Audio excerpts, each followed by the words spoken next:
नौपुरा उड़ी के इलाके में एक नौजवान की डेड बॉडी मिली है और पुलिस ने मुकदमा दर्ज करके तहकीकात शुरू कर दी है। इस वक्त की बड़ी और अहम खबर आप तक पहुंचा दें, जो कि सब डिवीजन उड़ी से सामने निकल कर आ रही है, जहां पर सुल्तान डकी से ताल्लुक रखने वाले एक नौजवान की जो डेड बॉडी है नौपुरा के इलाके में जेएंड के पुलिस ने बरामद की है। और उसके बाद जेएंड के पुलिस ने मुकदमा जो है दर्ज कर लिया है और तहकीकात शुरू कर दी है।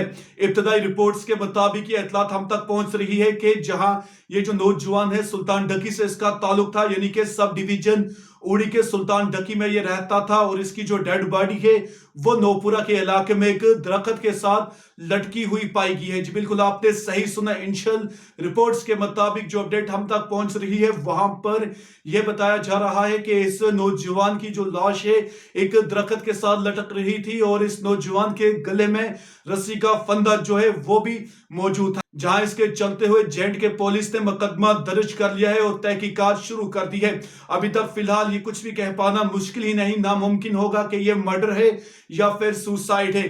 फिलहाल के तौर पर जो डेड बॉडी है उसको एसडीएच उड़ी लाया गया है, जहां पर उसकी रिपोर्ट्स तैयार की जा रही है। और जब ऑफिशियल्स की तरफ से हम तक कोई अपडेट पहुंचेगी इस मामले के मतलब ये मर्डर है या सुसाइड है, वो भी हम आप तक जरूर पहुंचाएंगे। फिलहाल के तौर पर आपको मैं फिर से बता दूं कि इस वक्त की बड़ी और अहम अपडेट जो है सब डिवीजन उड़ी से सामने निकल कर आ रही है, जहां पर एक नौजवान की लाश जो है नौपुरा के इलाके से जेएंड के पुलिस ने बरामद की है, जो कि सुल्तान डकी का रहने वाला था।